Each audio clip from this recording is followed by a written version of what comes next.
Hi, y'all. This is Kristen Chenoweth. Hi, I'm Gloria Stefan. This is Sarah Bareilles. Hi, I'm Patty Lapone. This is Lin-Manuel Miranda. You're listening to the Broadway Podcast Network.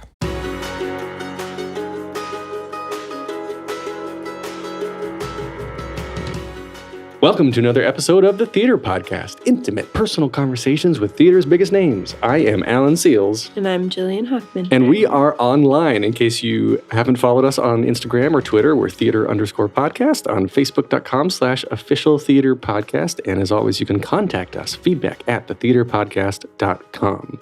This episode is featuring Loren Lott, who I most recently saw on Broadway in Once on This Island. Yeah, she's so good. Oh, she was so good. That was a great show. That was a great performance. Like, sometimes when you go see a show and there's the understudy or the swinger or somebody on, you're like, oh, I want to see the star. She was the star. She was amazing. I loved chatting with her, and apologies in advance for a subpar audio quality you may not be used to on this podcast, because we did record while she was in LA. She's actually got a regular role now on The Young and the Restless. So she lives out there now, moved out away from New York a while ago, but we remain in contact. And gosh, she is so unapologetically transparent about who she is. Yeah, I love that. She has this vibe of, this is me, this is what I like, and maybe my hair is not real and I like wigs and maybe I wear contacts, but this is still me and this is part of who I am. But I loved how you said that she wears wigs, but originally it wasn't by choice, because she gets deep into this, like some secrets of American Idol, which... Don't spoil it. Yeah, gosh. Yeah, she's obviously probably... She got on the internet radar from being on American Idol, but gosh, yeah, the stress of that, just, I'm not going to spoil it, but I'm so, I guess, enamored is not the right word. I admire her for just telling it like it is. Yeah, you don't always get that from people, especially in this industry, and she's just like, I'm here. This is what it is. Let's do it. Yeah. And even if you follow her on Instagram too, she's just, this is what it is. Here's what I'm doing. And she is just one of the most interesting people that I have, that I've actually talked to. And she's made this amazing transition from theater to TV. And it's a very well-established soap opera that she's going to probably be on for a very long time, unless they decide to kill her off for some reason. We're going to see good things from her. Yeah. I'm excited. Yes, everybody, please enjoy this episode with Loren Lott. Here you go. 1, 2, 3.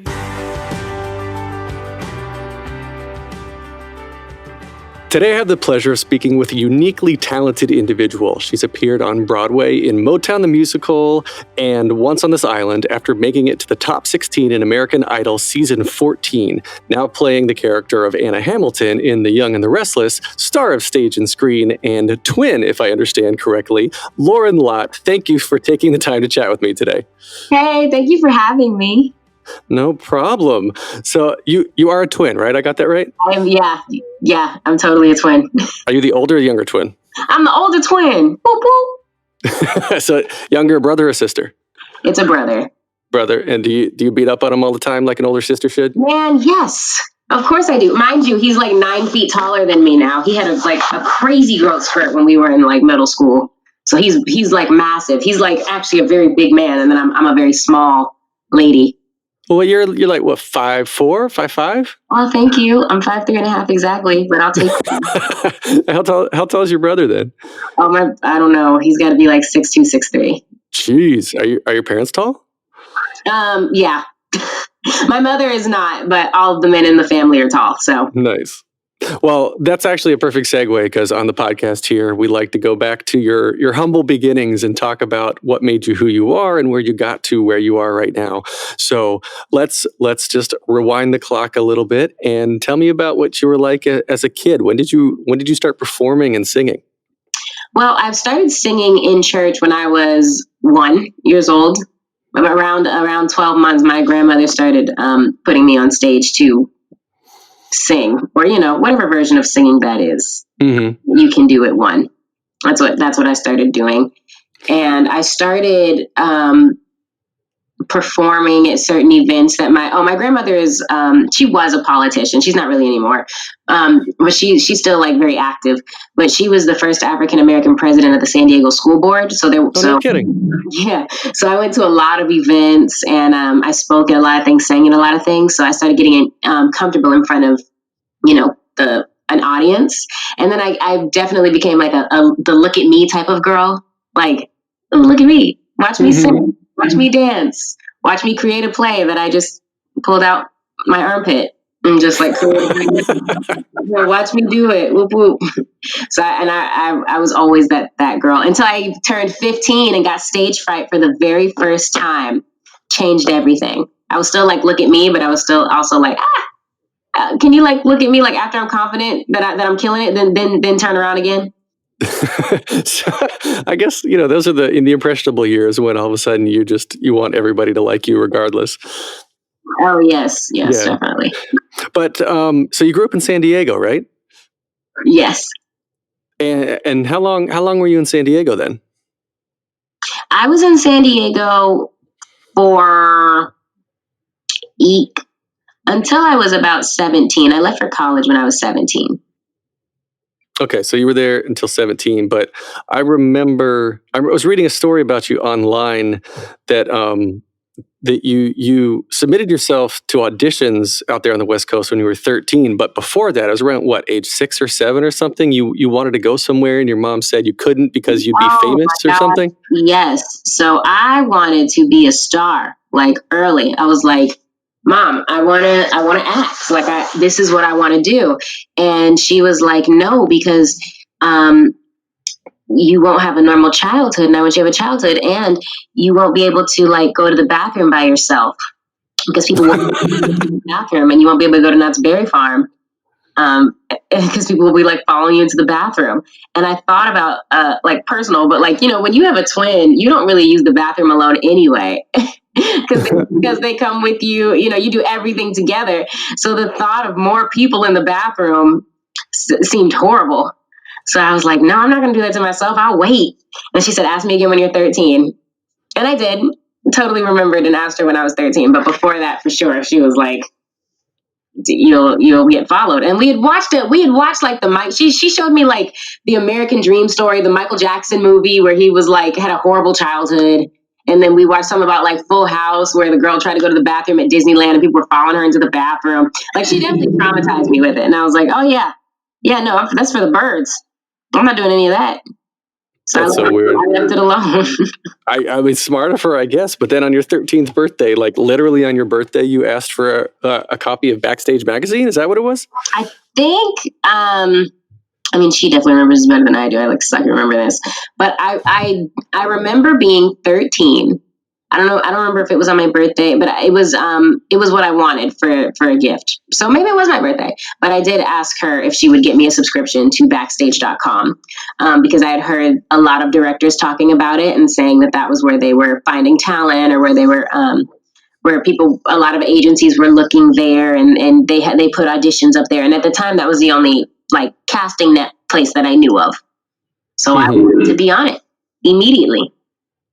And how did you get yourself in there? Obviously, I mean, it sounds like you've been doing your research ahead of time, but like, did you have headshots? How did you submit yourself? Oh, okay. So my mother like went outside with a digital camera as like most of our mothers do when we like, or our friends, whatever, when we're like, no, I want to do this. They're like, oh, you need headshots. Here's my iPhone. Here's a picture. So we went out with like a digital camera and took pictures. They were tacky, but somehow they got people interested. Oh, and I also had a teacher. Oh, I went to a media arts high school and I learned Photoshop and video editing there. And all of our teachers were like experts in mass media. And one of my teachers took a couple of pictures for me. Again, they were tacky, but somehow they got me in the door. And after sending about 300 emails or whatever submissions to all these casting people with these bold messages too, I was like, my name is Loren. I'm a star and I would like to be in your agency. So either get involved now or watch it happen. Wow, that is bold. I know, like you can't get away with that stuff as an adult. As a child, that's cute. As an adult, it's like, oh, disgusting. But as a child, I just knew what I wanted. And I was like, either do it or watch it happen. And I was like, yeah. And I got one response, and that ended up being my first agent in LA. So you landed your one agent, your manager or your agent? I landed my agent. And then after my agent put me on his website, I landed my first manager after that. Wonderful. And then, so you worked in Hollywood for a while. What were you doing? In Hollywood, I was auditioning. I used to drive up from San Diego. My mother would just come up to school and like take me out for every audition. And then finally I booked my first one, which was a Disney commercial. And it was my first national commercial that ended up being a national commercial on accident because it was just supposed to be an internet commercial. And then I guess whatever, it got picked up by something. And then it ended up being a national commercial. And I didn't even get paid as if it were a national commercial. I got paid once for the internet thing. And then ended up being everywhere. Wait, isn't that like there's union rules against that? Or I guess if you were non-union. I was non-union. Oh, I did not join the union until The Young and the Restless. Which we will get to. I had joined the union before that, but I didn't have to join it because in Atlanta, it's like half of a union. Mm-hmm. Until you get to LA, and then they're like, pay the rest. Okay, well, then Atlanta, you went to Clark Atlanta University, right? Yes. So you got a Bachelor of Arts degree in mass media arts with a focus in radio and TV and film. What is that? Okay, so that is basically the behind the scenes of creating media.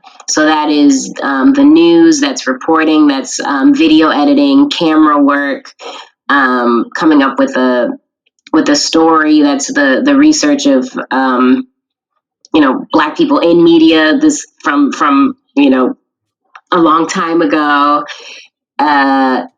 Yeah, I think that's all of it. Yeah, reporting, video editing, shooting. Yeah, everything behind the scenes of media. And is that what you originally thought you wanted to do, is be behind the camera? No, I did that because I love making videos. I love video editing. But I really also wanted to have a backup plan. And I didn't want to study musical theater or any type of acting because I was already doing that. So I wanted to more so learn about something that I wasn't getting like a firsthand experience in. Because even when I was in college, I had just done like Shrek the Musical at this big theater out there called the Alliance Theater.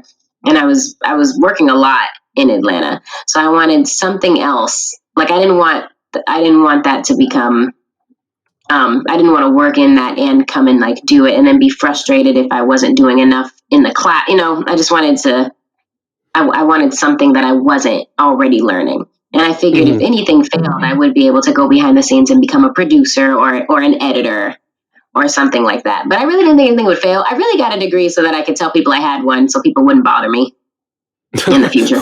Were you performing all throughout that time though? Like when you were getting a degree, you still performed? Yes, and my school gave me such a hard time. I love them though, but I remember I failed a test one day because I had to shoot for 4 days for this show called Fatal Attraction. It was my first leading role on a TV show, and my teacher was like, "Well, you need to get your priorities straight because you can't miss this test." And I missed it anyway. And which I'm so glad I did. I did now because that's on my resume. Whereas like nobody cares about this grade that I didn't get on this test. But that is a really tricky part though, because there are people that I've interviewed and people that I've talked to, like Ariana DeBose, and she was one of the earliest episodes that earliest people I've interviewed, and she dropped out of college to pursue performing and moved up to New York. And Michaela Diamond, I've read, like she's in the Cher show now. She's talked about not going to school yet either because she got this Broadway gig. And I mean, if you were to give advice to somebody, like obviously you made the right choice. It's worked for you, but in general, are you like pro or against this sort of thing? I mean, I don't want to go out and advocate, like, don't go to school. Yeah, that's hard also because I think that you should always be studying acting and studying voice and all of that. I think that the school system is actually kind of set up to box you anyway. Though I do think people should go so that you know how to play the game. Because that's really what school did for me. I definitely, I think, just learned how to play the game and then learned a lot of stuff is not that important, And there's nothing anybody can ever say to me because I do have a degree. You know, I did actually go and get it out. I have no regrets. I have nothing that's left over. I have nothing where in the future I'll be like, oh, maybe I should go back and, like, I got it over with. And I did it early. Like I started at 17, finished by 21, I think 21 and 22. Mm-hmm. So I was like that's a whole chapter behind me and I can move off into my career. I do believe I would be much further had I just jumped into it. And I would have been just fine, jumping right into it, because college, that's more for people who are going to study, other things. Whereas I feel like actors, if the system was really set up to cater to, what each of us wanted to do, then we would all be in acting school, not going to college to learn all these extra things that we're never going to use. They don't actually matter in the future, But isn't part of being a successful actor? I mean, you have to know to market yourself. You have to know that you are your own product and you are a business of one. Mm-hmm. And I feel there's a lot of kids that come out of conservatories that they can act and sing beautifully and they have no idea how to find a job. Oh, why not? Because they don't know the business side of it. They don't know how to market themselves or how to follow up. Or, I mean, now, gosh, I've been out of college for such a while now, but like how to play the social media game, there's just so much that you need to do to be seen and to be heard and get yourself out there that I feel like that. I mean, do you agree that acting and singing, knowing how to act and sing is only part of the whole puzzle? Oh, 100%. So what I started doing was, because I was taking all of these classes, I was taking so many acting classes, I was doing workshops, all these things. There is an art to auditioning that I think is so important, and a lot of actors need to be studying if you want to get a job, because you can be an incredible actor, go into an audition, and an audition isn't like what it's actually going to be when you're on set at all. It's an art to me in itself. And a lot of people naturally can be great actors and great auditioners, but a lot of us don't connect the two, to doing like a small little like 2-page snippet versus doing a full scene, and like the setup and all these things. It's totally different. So I think it's important to learn the arts of auditioning. Right. As well. Right. Yeah. I'm auditioning. And for me still, I think maybe what I'm trying to get at here is inherently, instinctively, you knew the hustle. Like you said, at 13, you sent out 300 emails and you got one response. That's playing the game. That's playing the numbers. Oh, yes. I always played the game. I always realized that, especially I'm Black. So I had to maneuver a lot of things being a Black woman, because I always knew that my competition, people were so honest with me. And I think I don't think it's that way anymore. But when I was growing up, people would straight up say, for this role where you're going to sing, we would need you to be fatter because you're dark skinned and you sing. And that's the image that we're going for. Or for a while, I was too thin for a lot of things, because they were like, no, for this role, we wanted to be dark. We wanted to be fat. And I was like, so the only Black girl on your entire show has to be fat? And then I started picking up little pieces of that. So I started trying to figure out different ways to fix my look, or all of these things that would get me in the door. Because for a while, it's it's definitely a game with Black women in itself, with booking, with how your hair looks, with if your hair is. I had one casting director whose name I will never mention, but I went into his workshop one day. I went in, my hair was pulled back into a curly ponytail. And it was a big fluffy ponytail attachment. Hey, but he looked at me and he said, yeah, I would definitely cast you as a hooker or a maid, the help, maybe a prostitute. And I was like, okay, thought nothing of it. The next day I came in with my hair straight, with a little bit of wave in it, I had bumped some curls in it. And he said, I would cast you as a businesswoman or a lawyer. Wow. And I didn't make it a big thing. He thought nothing of it. This was just his view of Black women, one with curly hair and one with straight. I was literally the same exact person. Was the casting director white or black? He was a white man. Yeah. And that taught me so much with playing the game. that changed my whole perspective on playing the game, because then I started doing my research. If I'm going in for this casting director, I need to have more of this look. If I'm going in for these people in there and they cast for more of a show with white teenage girls, I'm going to go on with my hair looking like this. Like I just started maneuvering the game that way. Yeah, that's unfortunate. I guess unfortunately a necessary evil, but you seem to be doing rather well. Oh yes, I feel like I've gotten it. I've got it down pretty well. I'm definitely still learning, but it's a little bit of an obsession. Well, yeah, that's kind of crazy. I mean, that explains a little bit, and I'll touch on this now. I want to get into it a lot later about your Instagram persona, about like the being true to yourself and putting yourself out there in a way that I haven't seen a lot of other people. You've got, at the time of this recording, you've got almost 100,000 Instagram followers, and you put yourself out there in a way that people with that many eyes on them don't necessarily do, and it's very respectful. Oh, with like what, my silliness? Yeah, just being a goofball while at the same time, like you got two sides of the coin. It's like a total goofball, total like on one side you just like to have fun and it shows through, but on the other hand you're like you stand up for what you believe in, and you do a little bit of activism and you talk about definitely. Yeah, so it's a very wide ranging spectrum, but you put yourself out there in a way that I just wanted to applaud you for, because it's, like I said, it's a very respectable way. Oh, thank you so much. Yeah. Yay! So we'll get back to Instagram in a bit. I want to shift gears right now to American Idol. Ooh. Yeah. So how old were you when you auditioned? What was that audition process like? So the audition process was like, first of all, I was pretty casted for the show. I posted a video and I got a phone call from my agent. I got a message from a woman saying, "Hi, who represents you?" And I sent her my agent at the time's information, and then I got a phone call from my agent saying that they wanted to cast me for this season of American Idol. And I was like, excuse me? Cast me for this season? What? I didn't know they cast people. Well, they don't cast everybody, but sometimes they want people who will be genuinely entertaining.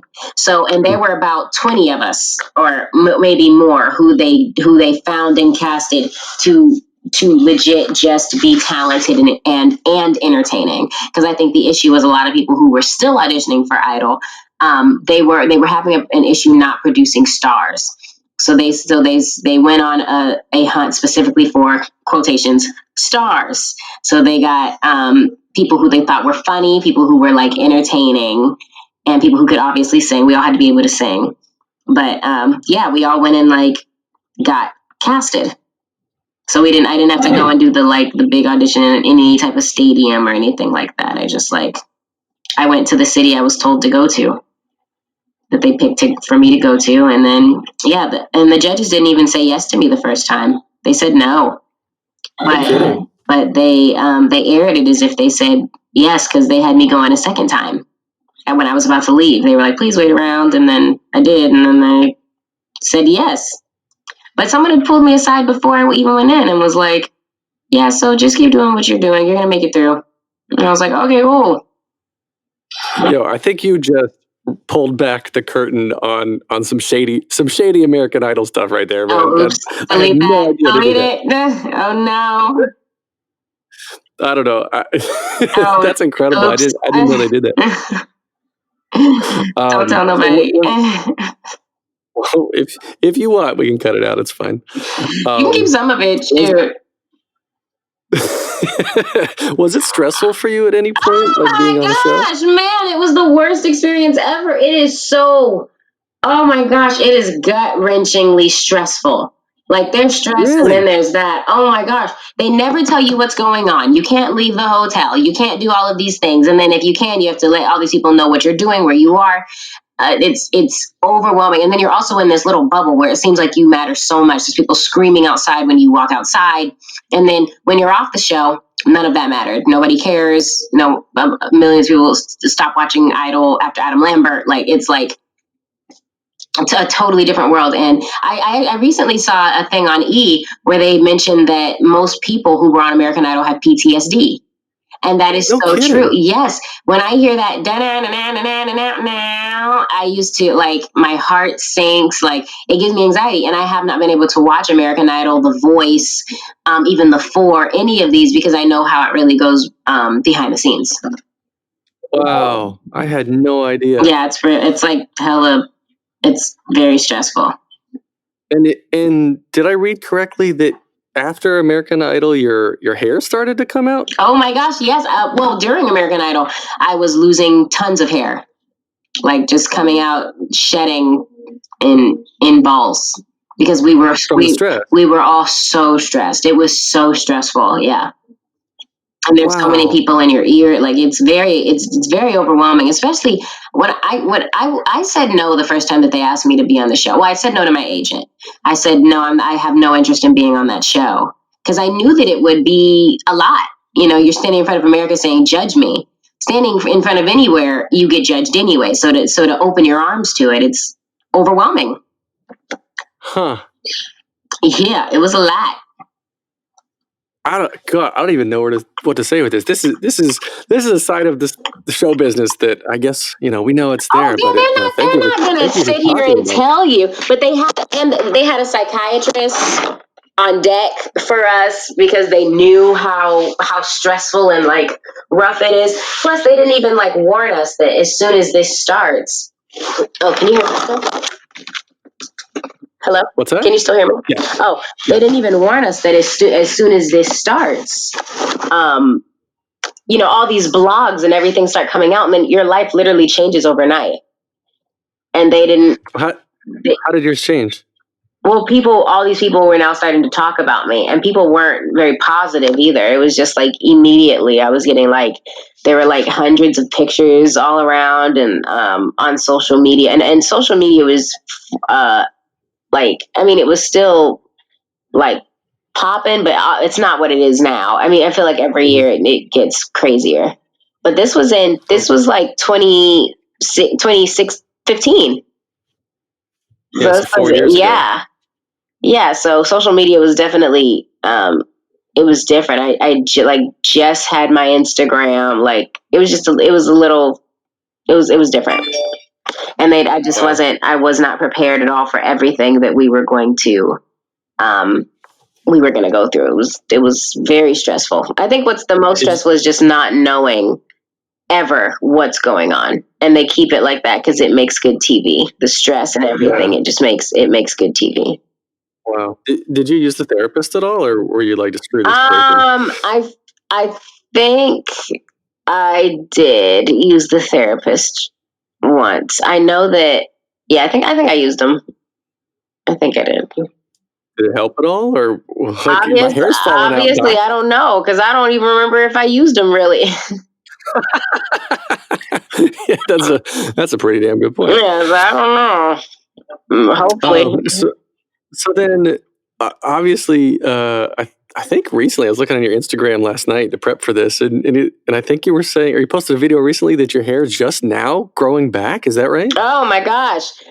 First of all, I didn't know I had hair. I thought it had all fallen out. So I was very happy to see that I had hair, and I've been like wearing it and stuff, and I love it. But no, I did not know that my hair had grown back by any means. No.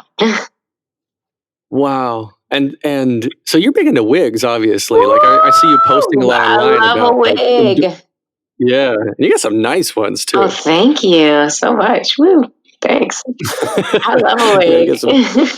But I love it. I love it though. Like, again, going back to like how you present yourself, you don't hide that you wear wigs. You're like, this is what I do. This is what I like, and check this out. Isn't this wig like the shit? It's amazing, right? Oh yeah, that's me. That's me all day. I kind of think it's dumb when you hide things. Like, I wear contacts sometimes, and I think it's dumb to say like, oh no, these are like, if someone's like, oh, what contact, where'd you get your contacts? I think I should let you know so you can win as well if you like mine. But most people are like, oh no, these are my real eyes. And it's like, no, they're not. Or if I was dumb enough to be like, no, this is my real hair. It's like, it's not. Like, I can just accept that this isn't me, that I added on, and I enjoy adding it on. And then if I say something, then other people will maybe feel more comfortable. Because I didn't like a lot of things about myself. I was so teased about my skin. and not my skin color even. I mean that too, but I never cared about being teased with my skin color. I always loved my skin color, but I developed acne really, really young because I had such horrible eczema. Mhm. So I just started finding things to make me still love myself, and one of those was like makeup, because then when I looked in the mirror, I could see me and not just my spots. And if I didn't like my hair, if I was having a bad hair day, then I learned to add hair so that I would never sit and be like, oh, I hate this about me and that about me. It was like, oh, I don't like this. Oh, I like it now. Oh, I don't love this. Ooh, love it now.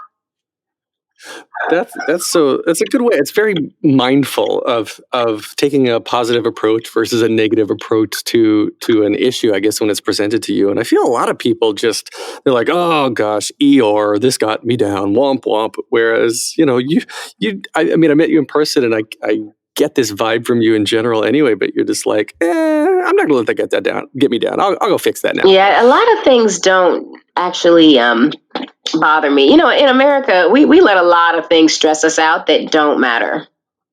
And I try to be cognitive of that so that I'm not, a first world brat. Mm-hmm. And after American Idol, then, when did you, or I guess, how did you make your way into New York and the Broadway scene? So after American Idol, I did.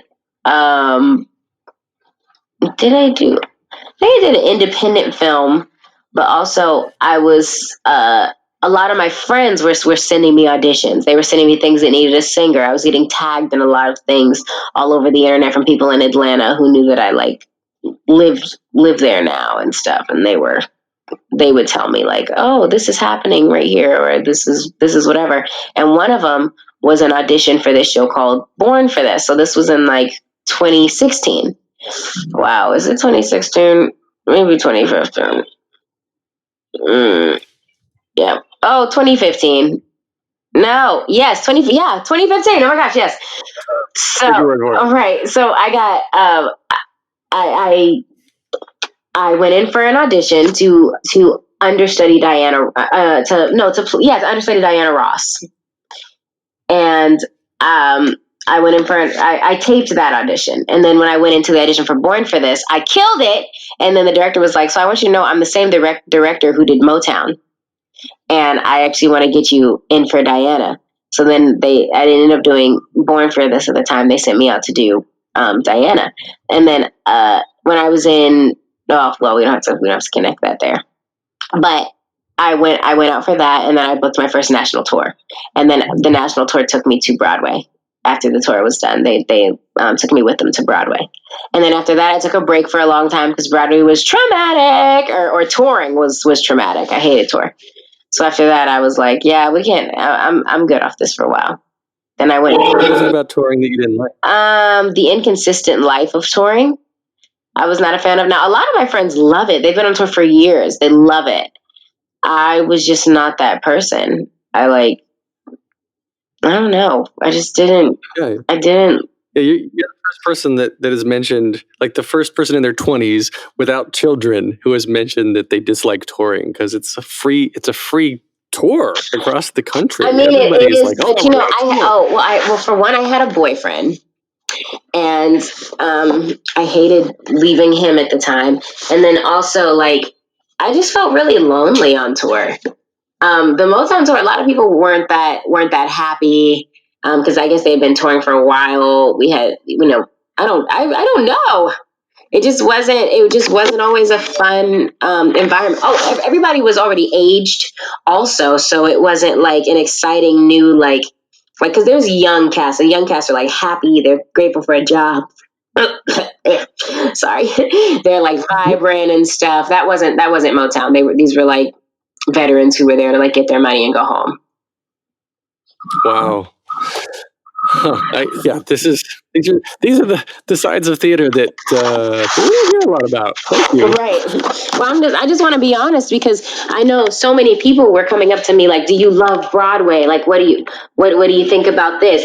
What's your advice for me?" and all of that stuff. Like all of these kids who just like have a dream, and I'm always honest because I don't want anybody to get into this and not love it anymore. because they find out now, how tiring it is. Or that after like maybe the 100th show, now you're kind of starting to get a little bored, or all the things that come with this. I just want people to know. Right. And so then you came back to New York, and how did you get into Once on This Island? Okay, so I was in Atlanta, and I decided randomly that I was ready to go back. I had been auditioning for a while in Atlanta, but a lot of the roles that I was going out for in Atlanta, they wanted me to be a little bit more blacker and talk a little blacker and do all these things that I just was not good at. And I was kind of tired of being in that box and just getting close to. I got close to leading to like big roles, I think 3 times, and each time I got beat out by someone in LA or New York. I was like, yeah, I'm ready to like really get back into Broadway then. So after about I got a Broadway agent. I got with Clear Talent, and then after maybe about 4 auditions with them, it had only been 2 weeks when I booked Once on This Island. And then Wow, you came back in 2 weeks. No, I booked it after 2 weeks of being with my agent. Oh, right. So how long were you back in New York at that point? I hadn't moved yet. I was still in Atlanta. Wow. And so you got cast as the Swing, and how many different tracks did you have to know? 6. But my favorite, at first it was T-Moon, but then it was Asaka. Because, man, that was a snack track for me. I went and sang a song and went and sat down. I've never heard that phrase before, a snack track. Yeah, that's a snack track where you go and you steal the show and then go plop in your chair. And you're a principal. That's not bad. I'm amazing. So I remember watching I believe it was the first time you ever sang Mama Will Provide publicly. Yes. And you nailed it. Praise God. Nailed it in front of the producers, nonetheless. Right. Way to go, Loren. Yeah, they came up and they were like, wow, thank you. We've never seen you do that I know, before. that was so exciting. That was so exciting. They were so happy for me. And we have it all on video. I'm grateful forever for that. I know. I think the clip of you performing is on your YouTube channel. So you were swinging and left the show and then came back as T-Moon full time, right? Oh my gosh. So I was a swing and I booked Born for This that came back around. So I booked Born for This, and I was still trying to keep my swing job. And just come back to it because I was only going to be gone for 2 months. But Once on This Island, I mean, when you're a swing for 6 tracks, that's a big thing to lose. Yeah. You gotta, that's a lot. So they weren't able to have me back. They needed to recast a whole nother person, which I was like, okay, that's fine. And then Haley broke her leg. That's Haley right. Kilgore, who played T-Moon, she broke her leg. Did she break it in the show? Yeah. Oof. Goals though, because then she got that workers' comp. But but yeah, she broke it in the show, and then I had seen that the understudies were on a lot because I felt so left out because that was my family, over there. So I was like, why? Like, what's going on? And then I saw Haley post that she was in a boot, and I was like, ooh. Dang, so I guess they're just going to have them alternating a lot. Like, dang, that, Lord, wow. So then my final weekend in Born for This, I get a phone call that they would like me to come back and be T-Moon. And I thought it was so incredible how God worked that out, because if I had stayed, they would not have asked me to now be T-Moon, because I was doing all the other tracks.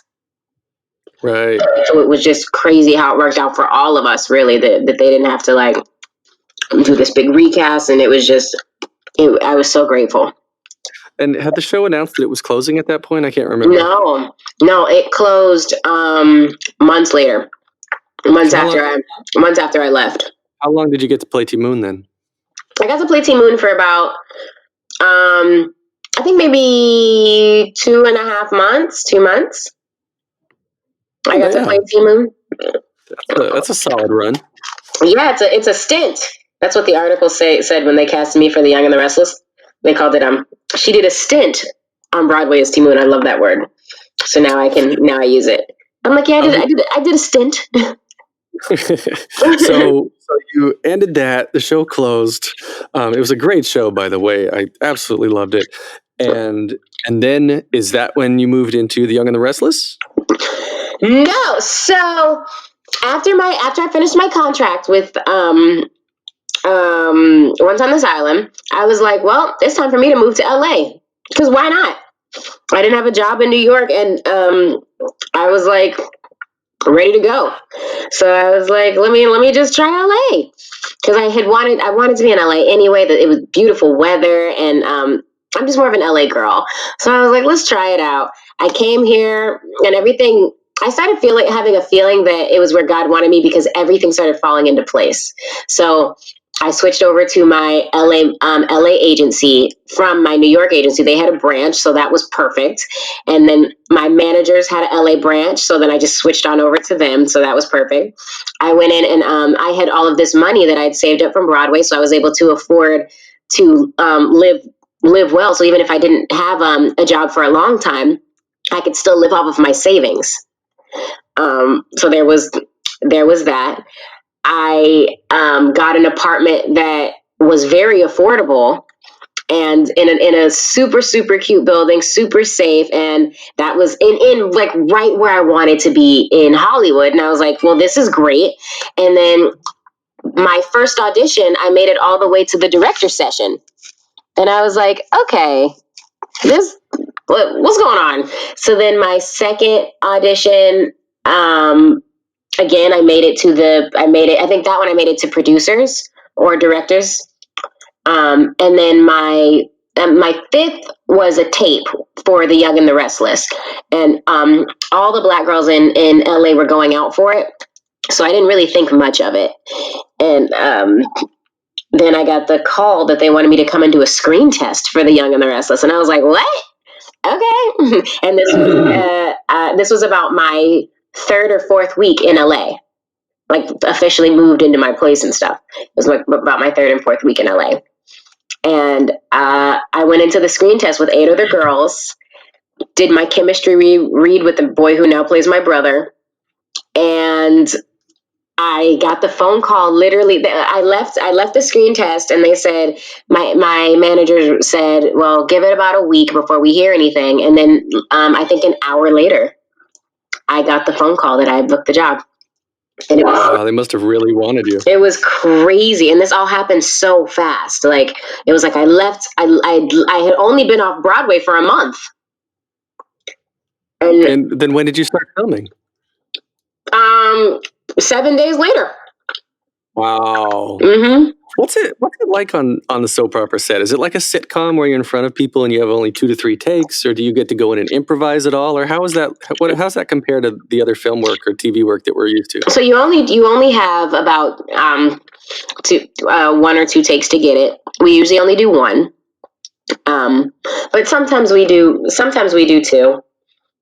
Majority of the time, though, it's usually about 1 or 2, though. I can't think of many times when I've ever done 3. We move very, very fast. We film a whole episode in a day, so it's a lot of memorizing. Wow. Yeah, it's a lot for sure. It's a lot of learning. If you drop a line or change a line, do they stop you, make you do it over? No, because it's so many scripts. You don't have to be word perfect, but you do have to tell the story. But I like to be word perfect. I don't think I've earned the right yet to not be word perfect. I haven't been there long enough. The boy who plays my brother, he's been there for 15 years. He changes everything. He lives his life. I'm not at that place yet. I still need to study and make sure that I say everything exactly how it needs to be said and have the flow right and stuff. I don't feel as free just yet, but I'm also still getting used to how fast this moves. Because I would sometimes like at least 4 takes to get comfortable and to like get it in your body and, like rehearse, Yeah. But you just have to kill it. you have to kill it immediately, because that's really like the only time that you get. And the whole day is basically first come first serve. So if you mess up and you keep and you keep people holding, that's now trickling into everybody else's work. Now they're gonna have to be there for longer than they would have needed to if you had just gone faster. So yeah. Wow. Yeah. And you said that the guy who plays your brother has been there 15 years? Yes. 15 years. And so some people make their entire career on a soap opera. Do you have any sort of plans to leave one day, or do you think this is it for a while, or what? What I would love is for this to be my home base. So to be able to go off and do other projects and always come back here. Because I've seen that that's what some other people do, or some people go and they book other, like completely other shows, and then they don't ever come back. But what I really want is I want to be a movie star. I want to play a Disney princess. But I want to do, TV is great. Primetime is great. Consistent check, especially on a show like This Is Us, it's great. But I really do want to be in movies. And, movies in primetime wouldn't make me mad either. But I do want to do my dream. I've never seen myself on the big screen still. Like, that's just still a huge dream of mine, is just to make a lot of movies. I want to book a trilogy. And like a Twilight where you do like several. Yep. And then like you'll just be at home and get the phone call like, hey, we're doing another movie. Here's another 3 million. You know what I mean? Would you be, what about a Marvel Universe? I dream.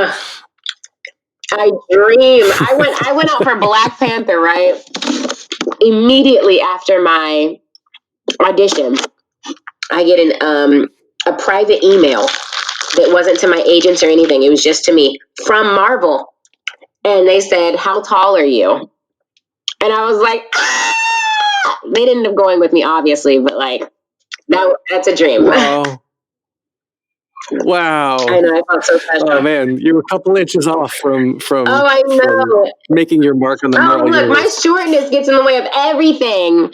I'm like short and stout. Not literally stout, but I'm working on my Coke bottle figure because right now I'm more of a Sprite, but the Coke bottle's coming. Yes. So just gonna keep working on it. That's funny.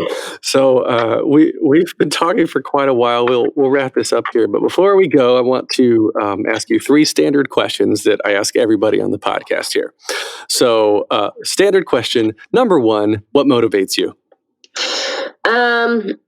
What motivates me is truly my grandparents.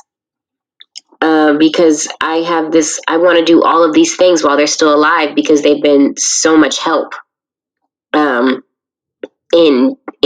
everything, in raising me, and in giving me cars to drive up to LA, and taking and helping my mother out with anything that she needs. And they are so proud of me. Now, it took a while to get them on board, because they were like, you want an actress? That's not a real job. So now that I'm making it, they're like so excited, and like they're always proud. And I want them to be able to see me do so many things, and see, because they're the ones who made all the sacrifices for us to be where we are now. So I just want them to see that everything that they've done, all of their sacrifices, all the discrimination that they went through, and now for me to be on a soap and be the darkest one on the show, like just all of these things. I want them to be able to keep being able, like, to see me win, and to see me continue to praise God, and I want them to be there for all of that. So that really motivates me to just keep going and get it done, and be patient, but at the same time not be afraid to hurry up. So while they're still here. Wow, that's Thank a beautiful you. answer.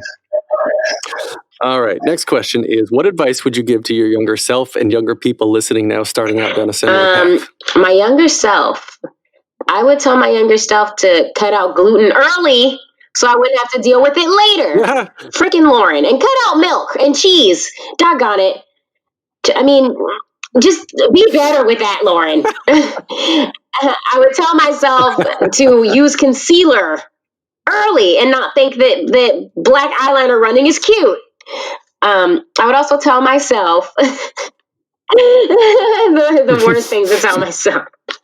I'm grinning from ear to ear right now, by the way. I would also tell myself to start taking care of my hair early. Stop perming it at a young age and start embracing my natural beauty. So that I wouldn't be a slave to wigs later in life. Because I just now, in my late 20s, have learned to not be a slave to my hair. And that has affected everything in my life. You know, being a black, when you're black in your hair, that's a very huge relationship. And if I had just learned that sooner, I think it would have changed a lot of things. My confidence, a lot of relationships that I had, a lot of things. I think that would have changed a lot of things. What the advice that I would give to other people would be not to. I know it's so hard to say it because we're already ingrained in like how we think. But I would just say don't stress over all these little things and to trust in the process. Because I can think of so many times being 16 years old, having friends that I auditioned with who made it, who booked these Disney shows and all of these things, and then we get 20.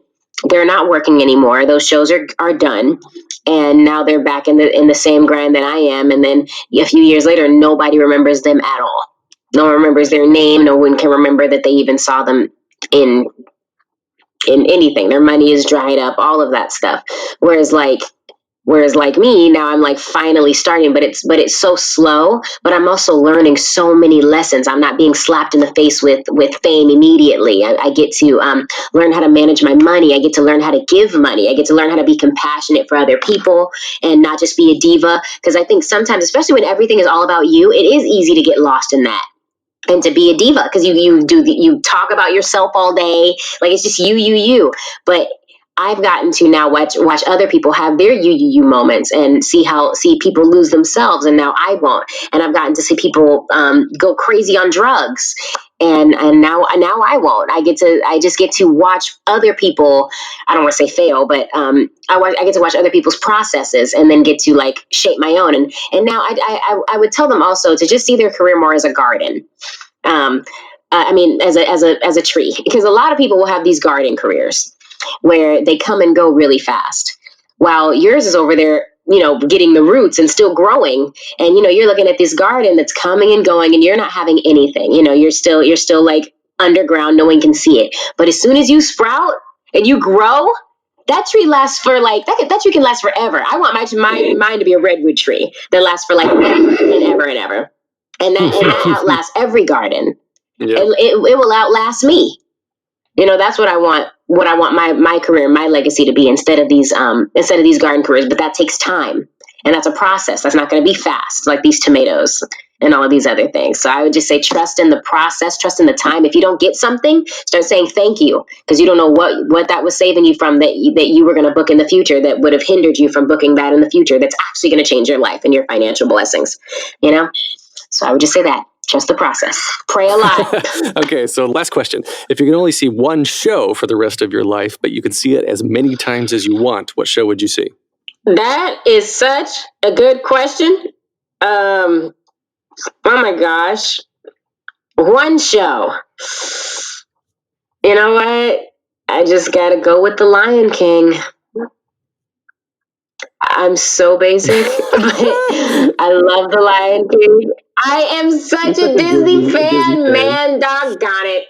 It's always a feel good. It ruptures my heart and then it puts it back together again. And those men be looking so fine and with their tights on and their muscles out, and I just see a lot of beautiful booties. And there's kids in the show, and they're beautiful and adorable, and I love seeing kids in a show. So if I saw that forever, there'd always be a different kid. So I'll pick that. All right. So we can find you online at Loren Sharice on Instagram and Twitter, facebook.com/Loren Sharice. And you can get more of me at theater_podcast on Instagram and Twitter, facebook.com/official theater podcast. Listen and subscribe via thetheaterpodcast.com or everywhere you find podcasts today. This is produced by Jillian Hockman. And thank you, as always, to Jukebox the Ghost for our lovely intro and outro music. music. Loren, thank you so much. You are a beautiful person, inside and out. Thank you again. Thank you so much. You're awesome. For this conversation. This has been great. Take a deep breath, make the world a little colorful.